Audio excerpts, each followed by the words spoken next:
আজকের এই সুমঙ্গল সুভাগবত রজনীতে যে সকল সাধুগুরু বৈষ্ণব মন্ডলী সুধী সজ্জন, জগৎ মাতার অংশভূতা কল্যাণীয়া মাতৃমণ্ডলী, যারা অপ্রাকৃত অনিন্দ সুন্দর শ্রী ভগবানের গুণমাধুর্য সুধা শ্রবণ মানসে ব্রতী হয়ে এই শ্রী অঙ্গনে উপনীত হয়েছেন, তৎপূর্বে শ্রী পরমানন্দ শ্রী গুরু মহারাজ, মহন্ত মহারাজ শ্রী শ্রী মুরারি দাস বাবাজির চরণ কমলে ভুয়ো ভুলুণ্ঠিত দণ্ডবত প্রণতি নিবেদন পূর্বক এই শ্রী অঙ্গনে যারা সাধুগুরু বৈষ্ণব এবং কল্যাণীয়া মাতৃমণ্ডলী যারা উপনীত হয়েছেন, প্রত্যেকের চরণে সশস্ত্র দণ্ডবত প্রণতি নিবেদন পূর্বক যৎকিঞ্চিৎ ভাগবতী পাঠে প্রবিষ্ট হচ্ছে।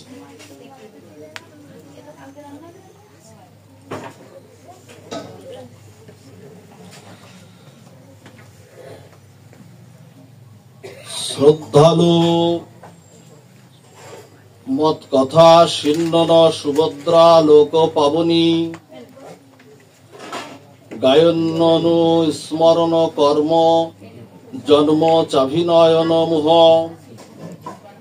মদর্তে ধর্ম কামার্থ না চরণ মদপাশ্রয়, লভতে নিশ্চলং ভক্তি মজ্জুদ্দব সনাতনে। সর্ববেদান্ত সার মহাপুরাণ শ্রীমদ্ ভাগবতী একাদশ স্কন্ধে উদ্ধব সংবাদে স্বয়ং ভগবান শ্রীকৃষ্ণ তার প্রিয় ভক্ত উদ্ধবের প্রতি শুদ্ধা ভক্তি, অর্থাৎ যাতে ভগবানের চরণে প্রেম লাভ হয়, সেই প্রেমরস ভক্তি সাধনার কথা স্বয়ং ভগবান শ্রীমুখে বর্ণনা করেছেন। আজকে আমাদের আলোচনার আস্বাদনের বিষয়বস্তু হল নিশ্চলা ভক্তি লাভের উপায় কি। এই বিষয়ের পরে আপনাদের সকলের সুদৃষ্টিতে সাধুগুরু বৈষ্ণবের অপার করুণায় যৎকিঞ্চিৎ রস আস্বাদনে আমরা ব্রতী হওয়ার চেষ্টা রাখি।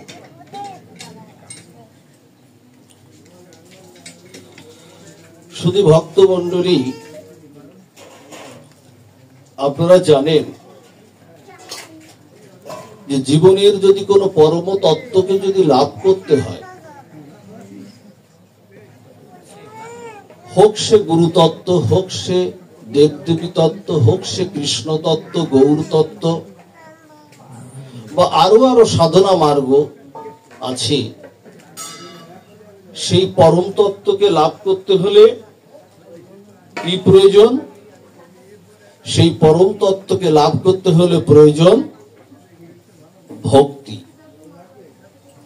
ভক্তি ছাড়া কোন পরম তত্ত্বকে লাভ করার সুযোগ আমাদের নাই। আপনি জ্ঞানী হন, গুণী হন, আপনার পাণ্ডিত্য থাকুক, যাই থাকুক না কেন, যদি সেখানে ভক্তি মিশ্রিত না থাকে, তাহলে আপনি সেই পরম তত্ত্বকে আপনি আস্বাদন করতে বা লাভ করতে আপনি পারবেন না। পরম তত্ত্বকে আপনি লাভ করতে পারবেন না।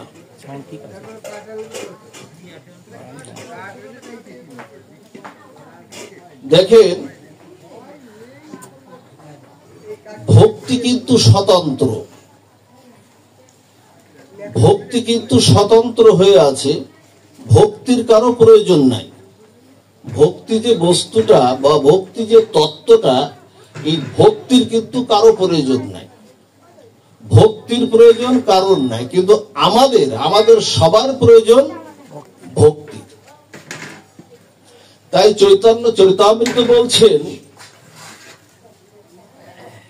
যে ভক্তি বিনু কোন সাধন দিতে না রে ফল। আবার বলছেন সব ফল দেয় ভক্তি স্বতন্ত্র প্রবল। বলছেন যে ভক্তি স্বতন্ত্র হয়ে আছে, কিন্তু বলছেন যে তিনি স্বতন্ত্র একাকী হয়ে আছেন, তাই বলছে ভক্তি বিনু কোনো সাধন দিতে নারে ফল। কথাটা বেশ খেয়াল রাখবেন, এই কথাটা প্রয়োজন খেয়াল রাখার। বলছেন যে ভক্তি বিনু কোনো সাধন দিতে নারে ফল, সব ফল দেয় ভক্তি স্বতন্ত্র প্রবল। জগতে যার যা আরাধ্যতম বস্তু আছে বা সেবা আছে, সেই সেবাকে যদি সেবাতে যদি ভক্তি মিশ্রিত না থাকে, আপনার শ্রদ্ধা মিশ্রিত না থাকে, তাহলে সেটা আপনি লাভ কখনো করতে পারবেন না। দেখেন বলছেন, গীতায় বলছেন নাহং বেদৈন তপস্যা না দানেন না চেজ্জয়া।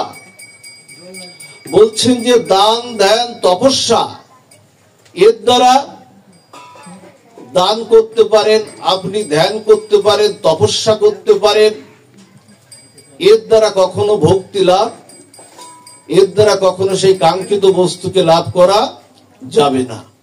কাঙ্ক্ষিত বস্তুকে লাভ করতে হলে ভক্তি আমাদের প্রয়োজন।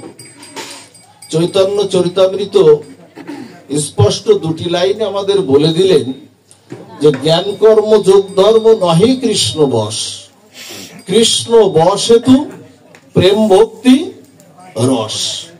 একেবারে স্পষ্ট করে দুই লাইনে বলে দিলেন। বলছেন যে পঞ্চম পুরুষার্থ কৃষ্ণ এই মহাপ্রেম ধন, কৃষ্ণের মাধুর্য রস করায় আস্বাদন, একমাত্র প্রেম ভক্তি হইতে হন কৃষ্ণ নিজ ভক্তি বশ।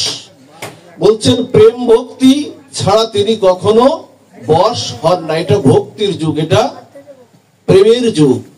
তাই তো জীবগোস্বামীপাদ আমাদের বললেন, জীবগোস্বামীপাদ বললেন আমাদের ভজন রাজ্যের যিনি উজ্জ্বল নক্ষত্র হয়ে আছেন ষড়গোস্বামীপাদের মধ্যে, তিনি বললেন যে তার একটা দৃষ্টান্ত তিনি বললেন, কোন এক ভৃত্যকে জানেন বাজারে পাঠাচ্ছেন, তার ঘরে কিছু নাই, তা বাজারে পাঠাচ্ছেন। বলছেন কি, ভৃত্যকে বলছেন যে শোন, চাল ডাল সবজি বা অন্যান্য তৈল প্রত্যেকটি দ্রব্যাদি আনবি, কিন্তু সব আনবি, মশলাও আনবি, কিন্তু সবকিছুই আনবি, কিন্তু চালটা আনতে যেন ভুলে যাস না। এখন ভৃত্য করেছে কি, কেনাকাটা করতে করতে সবকিছু কিনেছে, কিন্তু চাউলটা আনতে ভুলে গেছে। চাউল ছাড়া কি হবে?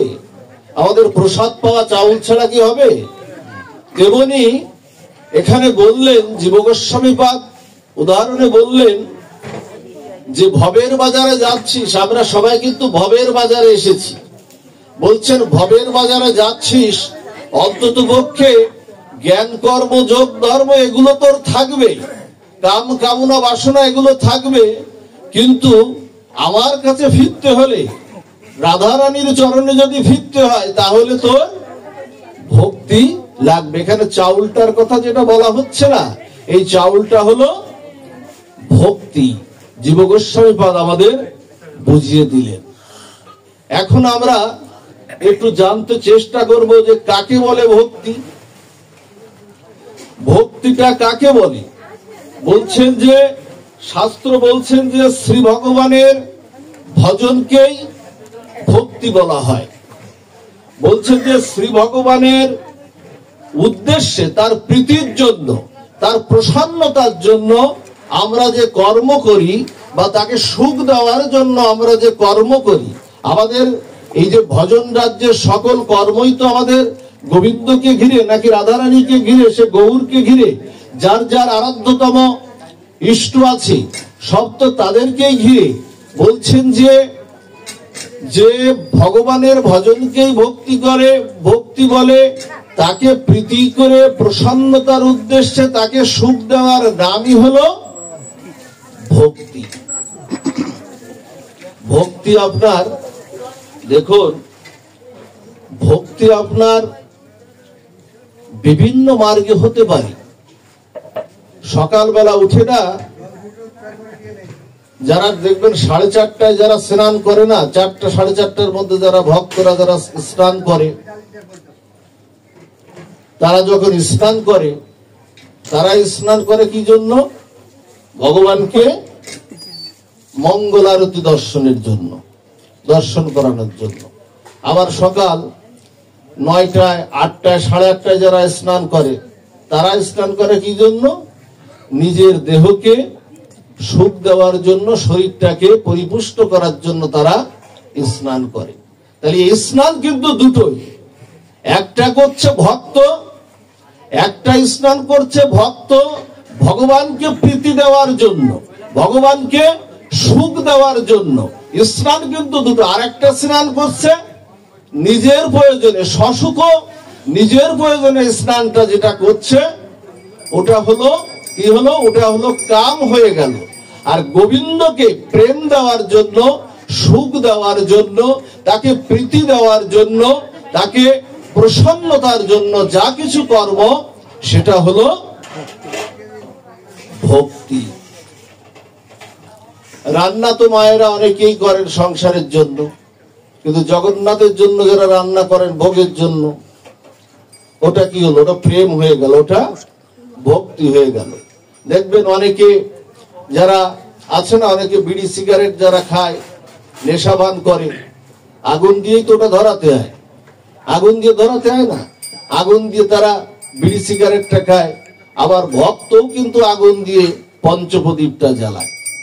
পঞ্চপ্রদীপটা জ্বালিয়ে কি করে?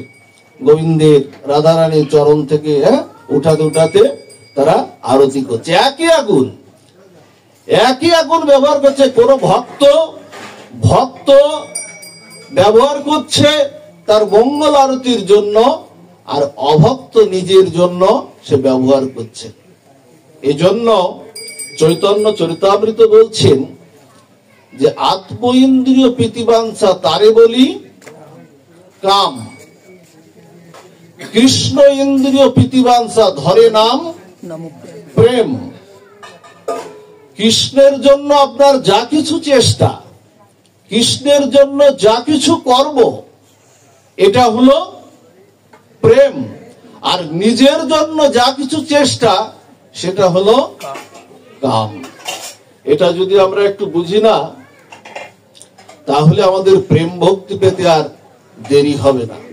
সেটাই তো আমি তো নিজেও বুঝি না, হয়তো আপনারা বোঝেন। এই জিনিসটা আমাদের একটু বোঝা আমাদের প্রয়োজন। জানেন, দৃষ্টান্ত দিচ্ছেন, দেখুন,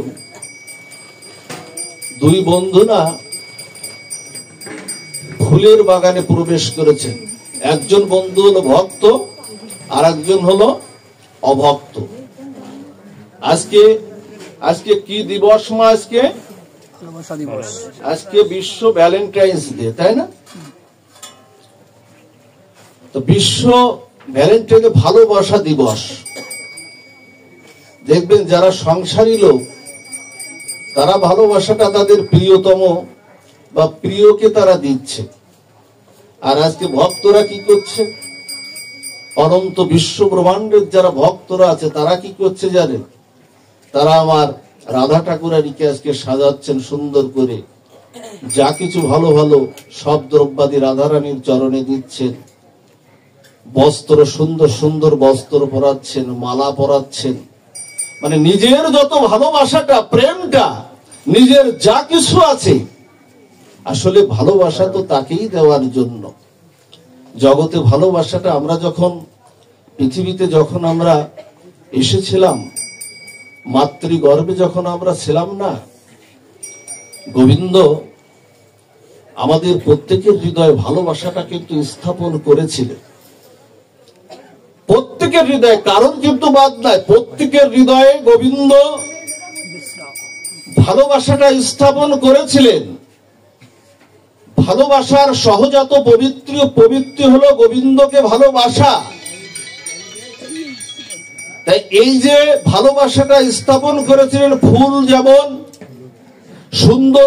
সুন্দরের দিকে ধাবিত হতে চায়, তেমনি ভালোবাসার নদী যেমন সাগরে মিশতে চায়, তেমনি ভালোবাসাটার প্রকৃত ধর্ম হলো গোবিন্দ চরণে, রাধারানীর চরণের দিকে ধাবিত হওয়া। কিন্তু আমরা কি করলাম জানেন? আমরা ভূমিষ্ঠ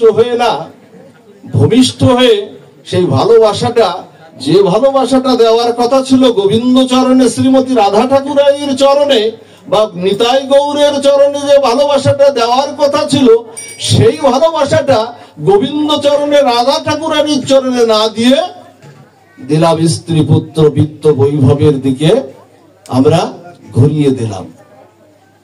এই জন্য না মাঝে মাঝে আমাদের মাঝে মাঝে বিপদেও পড়তে হয়।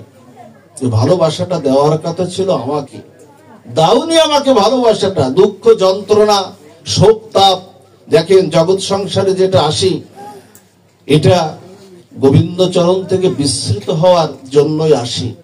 চৈতন্য চরিতামৃত বলছেন যে কৃষ্ণ ভুলি যে জীব অনাদি বহির্মুখ, অতএব মায়া তারে দেয় সংসার দুঃখ। আবার বলছেন যে কৃষ্ণ সূর্য সম মায়া হয় অন্ধকার, যেথা কৃষ্ণ সেথা নাই মায়ার অধিকার। এই জন্য জগতে সংসার আমরা করব, সবাই করব, কিন্তু হৃদয়ের যে নিগড়ানো যে ভালোবাসাটা গোবিন্দ চরণে দিতে হবে।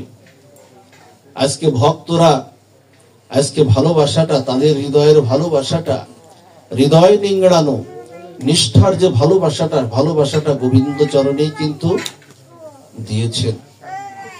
এই জন্য তাকেই দিন ভালোবাসাটা। ভালোবাসা যেখান থেকে এসছে ঠিক সেখান থেকেই ভালোবাসাটা তাকে ফিরিয়ে দিতে হবে। দান আর প্রতিদানেই তো সংসার, এই জন্য তাকেই দিতে হবে ভালোবাসাটা। যে কথা বলছিলাম, যে দুই বন্ধু প্রবেশ করেছে কোথায়? একটি বাগানে প্রবেশ করেছে। বাগানে প্রবেশ করে না, গোলাপের বাগানে দুই বন্ধু প্রবেশ করেছে। গোলাপের বাগানে যখন প্রবেশ করেছে দুই বন্ধু, তখন এক বন্ধু যিনি অভক্ত, তিনি গোলাপটা তুলেছেন। গোলাপটা তুলে না হাতে নিয়ে না বলছেন, আজকে এই গোলাপটা না আমি আমার প্রিয়র খোপায় একটু পরিয়ে দেব, না জানি আমার প্রিয়তমা কত সন্তুষ্ট হবে, আমাকে কত ভালোবাসবে। আর একজন ভক্ত তিনি বলছেন, তিনি গোলাপটা হাতে নিয়ে বলছেন, হে গোলাপ, তুমি তো রাধারানীর চরণের অঙ্গগন্ধ থেকেই তুমি তো সৃষ্টি হয়েছে পুষ্প। জগতের যত পুষ্প না সব রাধারানীর চরণের অঙ্গগন্ধ থেকে সৃষ্টি হয়েছে। তোমাকে এই গোলাপটা না আমি বাড়িতে গিয়ে, আমার ঠাকুর ঘরে গিয়ে চন্দন চর্চিত করে আমি তোমার চরণে আমি এটা নিবেদন করব। তাহলে একটা যে তার স্ত্রীকে বা প্রিয়তমাকে দেবে, একটা কি হলো? একটা হয়ে গেল কাম। আর ওই একই ফুল দেওয়ার প্রকার ভেদে, একই ফুল একই বস্তু দেওয়ার প্রকার ভেদে একটা হয়ে গেল প্রেম, একটা হয়ে গেল কাম। এজন্য জগতে দিতে হলে তাকেই দিতে হবে। ভালোবাসাটা, হৃদয়ের নিংড়ানো ভালোবাসাটা, এই ভালোবাসাটাই হলো আমাদের ভক্তি। দেখেন, ভক্তি ছাড়া জগতে, ভক্তি ছাড়া কেউ কিছু পায়নি জগতে। আপনারা জানেন, প্রহ্লাদকে যখন মারার চেষ্টা হলো, আপনারা জানেন লীলাগুলো। প্রহ্লাদকে যখন বিভিন্ন উপায়ে মারার চেষ্টা হলো, আমি আর বড় ব্যাখ্যা যাচ্ছে না, বিভিন্ন উপায়ে মারার চেষ্টা হলো। হিরণ্যকশিপু যখন মারার চেষ্টাটা করছেন প্রহ্লাদকে, বিভিন্ন ভাবে আগুনের মধ্যে ফেলে দিলেন, বরফের মধ্যে ফেলে দিলেন, সাগরের মধ্যে ফেলে দিলেন, সর্পের মধ্যে দিলেন, কত কিছু ভাবে বিষও দিলেন। গোবিন্দ সেই বিষটাকে অমৃতও করে দিলেন, তাকে বিষও দিলেন। গোবিন্দ এখানে কি বলছেন? কেউ যদি আমাকে ভক্তি ভরে যদি আমাকে বিষ অর্পণ করে, গীতায় বলছে না, যে যথামাং প্রপদ্যন্তে তাগুস্ত তৈব ভজম মহাব মম বত্তানুবত্তান্তে মনুষ্য পার্থ সর্বস্ব। বলছে যে যেভাবে আমার ভজনা করে আমি তাকে সেভাবে আমি তাকে কৃপা করি। সবশেষে যেটা করলেন, তাকে পাগলা হাতির সুরে চড়িয়ে দিলেন। পাগলা হাতির সুরে চড়িয়ে দিলেন যে পাগলা হাতি যদি একটা পাগলা হাতিকে ছেড়ে দেওয়া যায়, ও একটা গ্রামকে ধ্বংস করে দিতে পারে। পাগলা হাতি, পাগলা হাতির এমন শক্তি আছে, ওর সামনে না একটা গ্রামকেও ও ধ্বংস করে দিতে পারে যদি ওকে না থামানো যায়। প্রহ্লাদকে সর্বশেষ পাগলা হাতির সেই সুরে বেঁধে দেওয়া হলো। পাগলা হাতির যখন সুরে বেঁধে দেওয়া হলো, প্রহ্লাদ কি স্মরণে? প্রহ্লাদ মহারাজ। নববিধা ভক্তির আমাদের স্মরণে কে ছিল মা? প্রহ্লাদ মহারাজ। এক একজন আছে। কীর্তনে সুখদেব পাদ গোস্বামী, শ্রবণে ছিলেন পরীক্ষিত মহারাজ, বন্দনে অক্কুর মহারাজ, অর্চনে পিথু মহারাজ, দাস্যে হনুমান, সখ্যে অর্জুন, পাদশোভনে লক্ষ্মী, আত্মনিবেদনে বলি মহারাজ। এরকম এক একটা নববিধা ভক্তির এক একজন পেয়েছেন না, এক একজন এক একটা পেয়েছেন। এমনি প্রহ্লাদ ছিলেন স্মরণে। প্রহ্লাদ স্মরণ করছেন ভগবানকে। প্রহ্লাদ তো মাতৃগর্ভ থেকে কৃষ্ণ কথা আস্বাদন করে, কয়াদুর গর্ভ থেকে আস্বাদন করে, নারদ মুনির কাছ থেকে আস্বাদন করেই তো, কৃষ্ণ কথা আস্বাদন করেই তো ভূমিষ্ঠ হয়েছেন পরম ভক্ত প্রহ্লাদ। এখন যখন হাতির সুরে যখন চড়িয়ে দিলেন, হিরণ্যকশিপু ভাবছেন, তার সাঙ্গ পাঙ্গরা ভাবছেন এইবার মনে হয় প্রহ্লাদকে, এইবার মনে হয় তার মৃত্যুটা নিশ্চিত করা যাবে এইবার। হঠাৎ করে স্মরণে কৃষ্ণ নাম করছেন, নারায়ণের নাম করছেন। ওই কৃষ্ণ নাম করতে করতে সেই কৃষ্ণ নাম প্রেমসুধা ওই পাগলা হাতির কর্ণ ইন্দ্রিয় দ্বারা প্রবেশ করে গেল। পাগলা হাতির কর্ণ ইন্দ্রিয় দ্বারা প্রবেশ করে কৃষ্ণ নিজেই ওই পাগলা হাতির হৃদয়ে অধিষ্ঠিত হয়ে গেলেন। আর তার সেই পাগলত্ব ভাব, সেই পাগলা ভাবটা তিনি কাটিয়ে ফেললেন। সেই হাতিটা তার পাগলা ভাবটা কেটে গেল। কেটে যাওয়ার সাথে সাথেই ভক্ত প্রহ্লাদকে মাথায় করে নিয়ে, উঁচু করে নিয়ে, মাথার পরে উপরে করে নিয়ে নাচলেন। এই হলো ভক্তি, যে ভক্তি মানুষকে পরিবর্তন করে দিতে পারে। এই জন্য যে শ্রবণটা না, শ্রদ্ধার সাথে যে শ্রবণটা, এটাও কিন্তু ভক্তি। সেই ভক্তির পথে আমাদের অগ্রসর হতে হবে। আপনারা জানেন ভাগবতের একটি দৃষ্টান্ত আছে। প্রাচীন বহি কর্মী রাজা ছিলেন। প্রাচীন বহি কর্মী রাজা, উনি যজ্ঞ করছেন। যজ্ঞ কি? যজ্ঞটা হল উনি স্বর্গলাভের আশায় বহু পশুকে উনি বলি দিচ্ছেন। এত পরিমাণ পশুকে উনি বলি দিচ্ছেন যে রক্তের একেবারে গঙ্গা বয়ে যাচ্ছে, নদী বয়ে যাচ্ছে। এত পরিমাণ পশুকে বলি দিচ্ছেন। লাভটা কি? স্বর্গের আশা, স্বর্গ প্রাপ্তির আশায়। ওই পথ দিয়ে যাচ্ছেন কে? ওই পথ দিয়ে যাচ্ছেন নারদ মুনি, দেবর্ষিপাদ নারদ ঋষি ওই পথ দিয়ে যাচ্ছেন। যখন নারদ ঋষি দেখছেন যে একেবারে রক্তের বন্যা বয়ে যাচ্ছে, গঙ্গা বয়ে যাচ্ছে রক্তের, তখন নারদ ঋষি কর্মী রাজা, প্রাচীন বহি কর্মী রাজাকে, ভাগবতে দেখবেন প্রাচীন বহি কর্মী রাজাকে বলছেন, তুমি এটা কি করছো? তা বলছে, আমি স্বর্গলাভের কামনায় আমি পশু বলি দিচ্ছি। তা বলছে, এর দ্বারাই তুমি স্বর্গলাভ পাবে না। আর স্বর্গে তুমি যদি যাও, সেখান থেকে তোমার পূর্ণ কর্ম শেষ হলে আবার তোমাকে পৃথিবীতে ফিরে আসতে হবে। আমরা যখন আমাদের কেউ দেহ রাখি, অন্তত পক্ষে এ কথাটা কেউ বলবেন না যে তিনি যেন স্বর্গবাসী হোক। কি বলবেন? যে দহে সর্বগাত্রাণি দিব্যানুলোকেনসা গচ্ছতি। যদি বড় করেও না বলতে পারেন দিব্যানুলোকেনসা গচ্ছতি, কারণ স্বর্গে প্রীতি কামনা করলে সেখান থেকে পুণ্য সঞ্চয় শেষ হলে আবার আপনাকে এই পৃথিবীতে আসতে হবে, কিন্তু দিব্যলোকে গমন করলে আর পৃথিবীতে আসতে হবে না। এখন বলছে যে তুমি যা করছো এর দ্বারাই স্বর্গলাভ তোমার হতে পারে, আবার তোমাকে ফিরে আসতে হবে। ফিরে আসলে কি হবে জানো? এদের এই যে বলি দিচ্ছ না, পশু হত্যা করছো না, এরা তোমার এই যজ্ঞের মাধ্যমে এরা মানুষ হবে আর তুমি পশু হবে। তুমি যতগুলো হত্যা করলে ঠিক ততবার তোমাকে এরা মানুষ হয়ে তোমাকে এরা হত্যা করবে।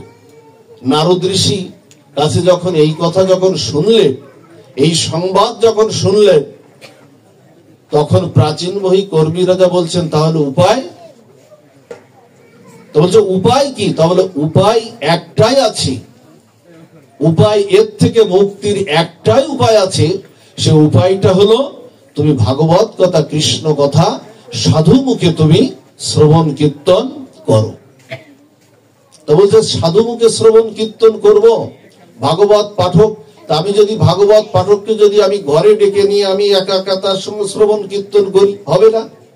তা বলছে না, হবে না, একা একা শ্রবণ কীর্তন করলে হবে না। কারণ এই হৃৎকর্ণ রসায়ন কথা সাধু সঙ্গে বলছেন শতাং প্রসঙ্গ নাম বিচ্চ সংবিদ ভবন্তি হৃৎকর্ণ রসায়ন কথা তজ্জসন দাস্য পাবর্বৎপানি শ্রদ্ধার অতিভক্তি ক্রমণ্যস্যতি। বলছেন কি এই শতাং প্রসঙ্গ নাম যে শ্লোকটি বলেছিলেন, এই শ্লোকটি বলেছিলেন ভগবান কপিল দেব তার মাতা দেবহূতিকে বলেছিলেন। বলছেন এই হৃৎকর্ণ রসায়ন কথা তুমি সাধুমুখী তুমি শ্রবণ কীর্তন তুমি করো। আর শোনো, তোমার আসনটা হবে কোথায় জানো? তোমার আসনটা অন্ততপক্ষে সাধুদের পিছনে তুমি যেন বসো, সামনে গিয়ে বসো না।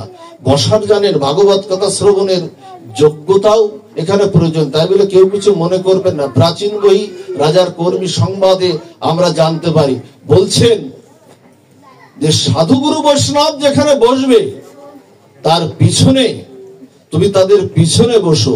কেন জানো পিছনে কেন বসতে হবে? ওই সাধুদের যে অঙ্গের বাতাসটা, যদি অঙ্গের বাতাসটাও তোমার গায়ে লাগে, অঙ্গের বাতাসটাও তোমার যদি গায়ে লাগে, তাতেই তোমার কৃষ্ণ ভক্তি তোমার এসে যাবে। নারদ মুনি এই সংবাদটা দিলেন, আর এতে করেই তার কৃষ্ণ ভক্তিটা হয়ে গেল। এই জন্য আমাদের শ্রবণের ভাবটাও যেন শ্রদ্ধার সাথে হয়।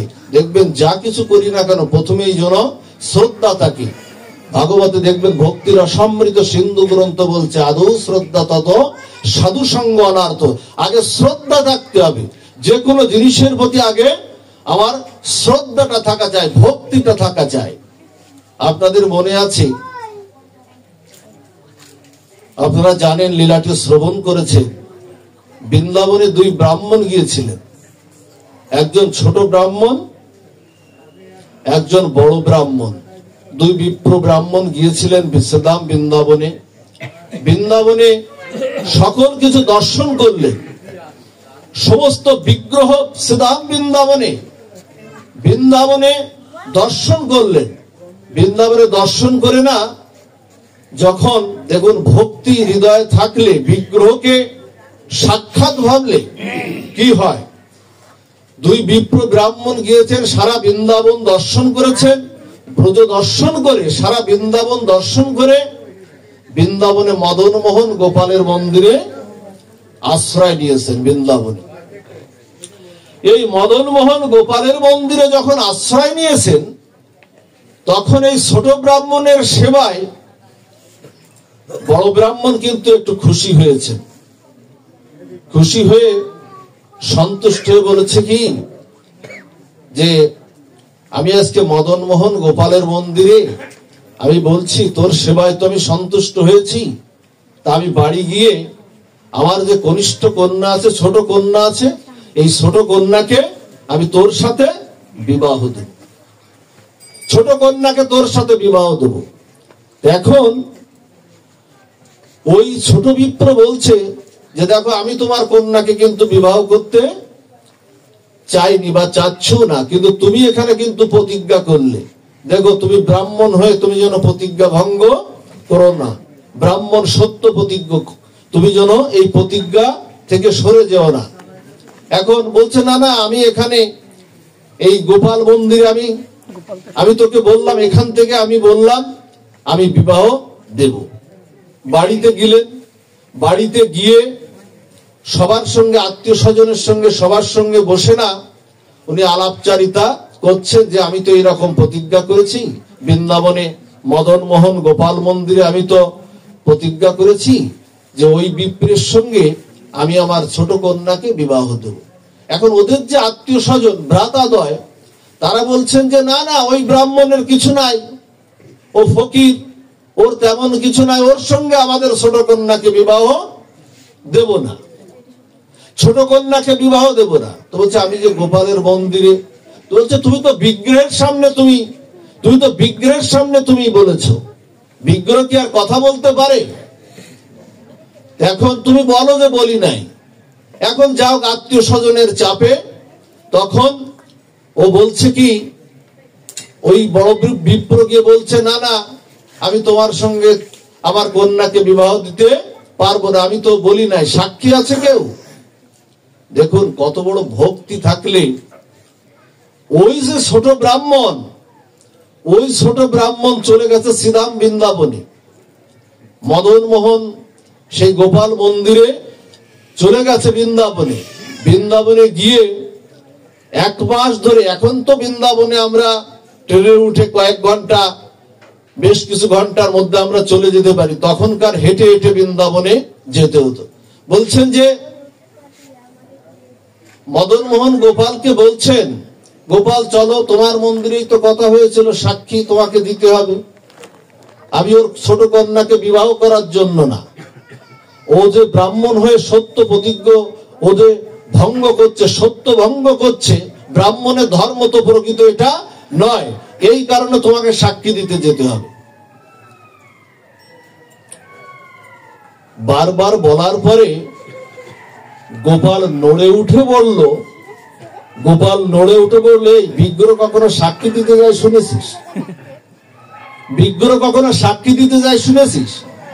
তখন ওই ভক্ত বলছে কি জানেন, কত বড় বিশ্বাস বিগ্রহকে, এই যে সাক্ষাৎ যে বিগ্রহ, এই বিগ্রহকে কখনো বিগ্রহ ভাববেন না, বিগ্রহ তুমি বিগ্রহ না হো, সাক্ষাৎ ব্রজেন্দ্র নন্দন। যেদিন থেকে কোন সাধু, কোন গুরু, কোন বৈষ্ণব ওই বিগ্রহকে, সেই সচ্চিদ আনন্দময় ওই মূর্তিকে যিনি প্রতিষ্ঠা করে দিয়ে গেলেন, সেদিন থেকে কেউ যেন বলবেন না আমার বিগ্রহ সোনার বিগ্রহ, আমার বিগ্রহ রূপোর বিগ্রহ, আমার বিগ্রহ পিতলের বিগ্রহ, মাটির বিগ্রহ বা অমুক অমুক ধাতব পদার্থ দিয়ে বিগ্রহ, এটা বলবেন না। বলবেন আমার গোপাল, আমার নিতাই গৌর, আমার রাধা মাধব, ভাবটা যেন আমার থাকে, জগতে যেন এই ভাবটা থাকে, আমার আমার যে আমার জগতে আমার বলতে ওই আছে, এছাড়া আর কিছু নাই।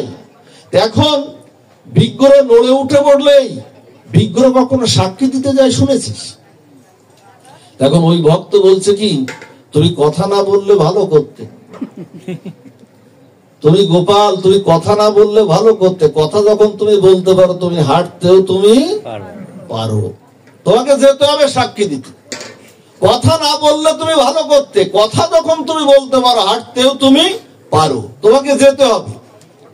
এখন গোপাল তো ধরা খেয়ে গেছে ভক্তের কাছে, তিনি তো অহং ভক্ত পরাধীন, ভক্তেরই তো অধীন তিনি একমাত্র, জগতে আর কিছুর কিন্তু তিনি অধীন নয়। এই জন্য তখন বলছে আমাকে এত দূর নিয়ে যাবি, এত দূর নিয়ে যাবি। ভক্ত আর ভগবান কিন্তু দেখুন কথা হচ্ছে, জানেন ভক্ত ভগবান যখন কথা হচ্ছে, বলছে আমাকে এত দূর নিয়ে যাবি, এত দূর তোর সঙ্গে হাঁটবো, আমার ক্ষুধা লাগবে না? যাবো এত দূর পথ, ক্ষুধা লাগবে না? তা আমাকে একটু খাইয়ে নিয়ে যা, আমাকে একটু প্রসাদ, একটু ভোগ দে, প্রসাদ পাইয়ে নিয়ে যা। তা বলছে কি পাবে তুমি গোপাল? তা বলছে আমাকে সোয়াশের চালের অন্ন ব্যঞ্জনাদি রান্না করে, পঞ্চব্যঞ্জনাদি রান্না করে আমাকে একটু ভোগ দিয়ে আমাকে একটু খাইয়ে নিয়ে যা। ভগবান আমাদের যেসব দ্রব্যাদি ভগবানকে আমরা দেই, ভগবান কি ওর থেকে নিয়ে নেন? ভগবান তার দৃষ্টির দ্বারা ওটা গ্রহণ করে। ওই নিয়ে যদি প্রতিদিন নিয়ে নিত তাহলে আমরা ভগবানের সেবা পুজো অর্চনা কেউ আমরা আর করতাম না, সবই নিয়ে দিত। গিরি গোবর্ধন কি করলেন? গিরিরাজ মহারাজ উনি নিলেন, গ্রহণ করলেন, আবার উনি ফেরত দিয়ে দিলেন। এখন ভগবান বাৎসল্য প্রেমময় গোপাল ভগবান ভাবছেন ও নিজের খাওয়ার ছলে বলছেন ও আমার সাথে যাবে, হাঁটবে, ওর ক্ষুধা লাগবে, ভক্তাধীন ভগবান, আমি খাওয়ার ছলে ওকে একটু খাইয়ে নিয়ে যায়। আচ্ছা এখানে 100 চাল কেন? এখানে তো 100 হতে পারতো, 3 পোয়া হতে পারতো, তাই না? 1 কেজি হতে পারতো, 100 হতে পারতো, 500 হতে পারতো না। এখানে 100 কেন? এখানে 100 চালের তত্ত্বটা আসলো কেন? ভগবান বুঝলেন তৎকালীন ব্রাহ্মণরা, আমাদের এই গোপাল কৃষ্ণ কালাচাঁদ মন্দিরে এখনো 100 চালের অন্নভোগ, ওখানে কিন্তু 100 চালের অন্নভোগ লাগে ওখানে। তো তৎকালীন ব্রাহ্মণরা মাত্র 1 বেলা অন্ন পেত। তৎকালীন ব্রাহ্মণরা 1 বেলা অন্ন পেত, 1 বেলা অন্ন পেত, 1 বেলা অন্ন তারা 100 চালের অন্ন গ্রহণ করতে পারত। ভগবান দেখলেন যে ও যা খায়, ও 1 বেলায় যে অন্ন খায়, ওই সে অন্নটা আমি আমার ভোগ হিসেবে গ্রহণ করে প্রসাদ হিসেবে ওকে দিয়ে ওকে খাইয়ে নিয়ে যাবো। আমার সাথে হাঁটবে, এত দূর যাবে, ভক্ত আমার সাথে হাঁটবে, এত দূর যাবে, ওর খিদা লাগবে, ওর ক্ষুধা লাগবে। ভগবান দেখুন অনন্ত বিশ্ব ব্রহ্মাণ্ডের অধীশ্বর, তার কি চিন্তা ভাবনা! আমাদের নিয়ে তার অনেক চিন্তা, অনেক ভাবনা। কারণ শাস্ত্র বলছে যে জীবের লাগিয়া কাঁদেন প্রভু উচ্চ স্বরে। বলছেন তিনি কাঁদছেন। আমাদের না যতটুকু ভগবানকে পাওয়া প্রয়োজন, ভগবানের প্রয়োজন আরো কোটি গুণ বেশি আমাদেরকে পাওয়ার। আমাদের যতটা না পাওয়া প্রয়োজন তার চেয়ে কোটি গুণ প্রয়োজন ভগবানের আমাদেরকে পাওয়া। এই জন্য তিনি কাঁদছেন, জীবের লাগিয়া কাঁদেন প্রভু উচ্চ স্বরে। তিনি উচ্চ স্বরে তিনি কাঁদছেন। ভগবান করুণায় নামে নিচে, আর ভক্ত ভজন করে ওঠে উপরে। ভগবান করুণায় নিচে নামেন। এখন 2 জন ভোগ নিবেদন হলো, 2 জন মিলে না যাচ্ছেন সাক্ষী দিতে। সাক্ষী দিতে যখন যাচ্ছেন তখন এই পুরীধামের পাশে বিদ্যানগরে একটি জায়গা, আপনারা যারা পুরীধামে গেছেন, সাক্ষী গোপালের মন্দিরে একটু যারা গেছেন, আপনাদের সুদৃষ্টিতে আমার একটু সৌভাগ্য হয়েছিল সাক্ষী গোপাল দর্শন করার, গিয়েছিলাম সেখানে। অপূর্ব সেই বিগ্রহ, ওই পুরীধামের কাছে বিদ্যানগর সেই জায়গাটায়, ওখানে এসে আমার গোবিন্দের গোপালের চরণ দুখানি বালুর মধ্যে ওখানে আটকে গেল। এখন কথা ছিল যে তুমি আগে হাঁটবে, আমি পিছনে পিছনে হাঁটবো। বলছে বুঝবো কি করে? বলছে আমার নুপুরের চরণের ধ্বনিতে বুঝবে আমি তোমার পিছনে পিছনে আমি আসি। হঠাৎ করে বালির মধ্যে আটকে গেলে না, তখন ওই শব্দ আর পাচ্ছে না, তখন ওর শ্রদ্ধাটা একটু নষ্ট হয়ে গেছে যে তাহলে কি ভগবান আমার পিছনে আর নাই। তাকিয়ে যেই না ভগবানের দিকে তাকিয়েছে, ওখানেই ভগবান আবার বিগ্রহ হয়ে গেছে। ও তো অনশনে প্রাণ ত্যাগ করতে যায়, বলছেন আমার প্রতিজ্ঞা ভঙ্গ করেছে বিদায় ভগবান মনে হয় এখানে বিগ্রহে দাঁড়িয়েছে। ভগবান ওখানে দৈববাণী করলেন যে আমি আর যাব না, আমার যাওয়ার এখানে তোর কোনো দোষ নাই, আমি এখানেই থাকবো। যা তোর সেই বিদ্যানগর, সেই বিপ্র ব্রাহ্মণদের গ্রামবাসীকে ডেকে নিয়ে এখান থেকে আমি সাক্ষী দেব। সেখান থেকে তিনি সাক্ষী দিলেন।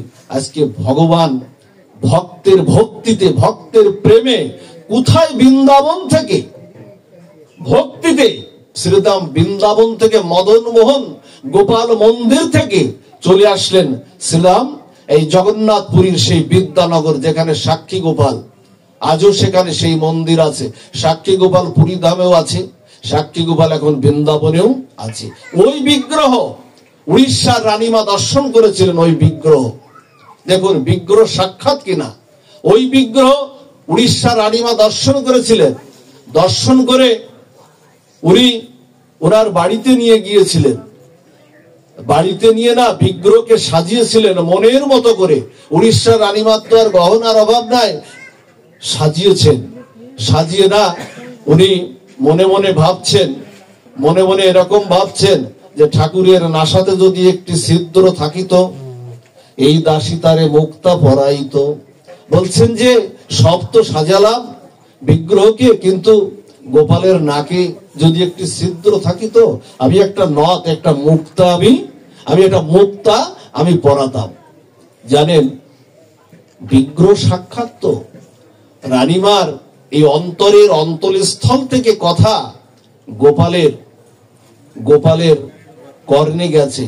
রাত্রে রানীমাকে স্বপ্নে দেখাচ্ছেন, রানীমা তুমি দেখনি, তোমার দেখা হয়নি, বালককালে মাতা মোর নাসা ছিদ্র করি, মুক্তা পরাইছিল অতি যত্ন করি, সেই ছিদ্র এখন আমার আছে নাসাতে, সেই মুক্তা যাহা তুমি চাহিয়াছো দিতে। বলছে মা যশোদা আমাকে সাজাবে বলে, মা যশোদা সাজাবে বলে আমাকে মুক্তা দিয়েছিল, আমার নাকে সেই ছিদ্রটা আছে।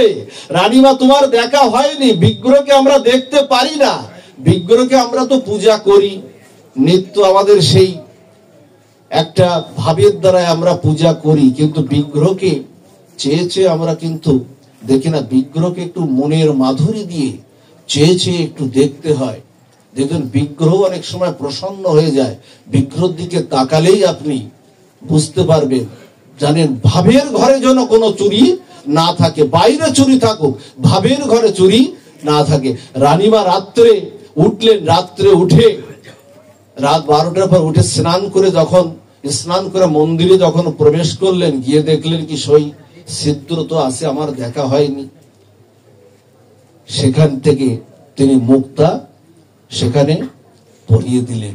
এই জন্য বিগ্রহকে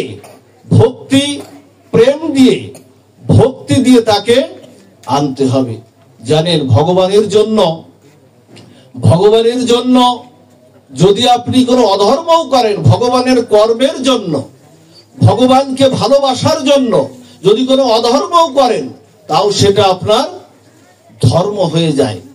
ভগবানের জন্য দুই বন্ধু না, ভক্তমাল চরিত্র গ্রন্থটা একটু পড়বেন। এখানে বলা আছে, যদি বাদে মনের গোলমাল, পড়ো গিয়ে ভক্তমাল। মানে এখানে এই উক্তিটা কিন্তু আছে, যদি বাদে মনের গোলমাল। আমাদের গোলমাল আছে না মনে, বলছে যদি বাদে মনের গোলমাল, পড়ো গিয়ে ভক্তমাল। দুই বন্ধু না, দুই বন্ধু চুরি করতে, দুই বন্ধু গোবিন্দ মন্দির করবে, বিগ্রহ প্রতিষ্ঠা করবে, টাকা নাই, অর্থ কিছু নাই, কোনো কিছু নাই। বলছেন আমরা গোবিন্দ মন্দির প্রতিষ্ঠা করব, তো আমরা চুরি করবো, আজকে চুরি করে গোবিন্দ মন্দির আমরা প্রতিষ্ঠিত করব।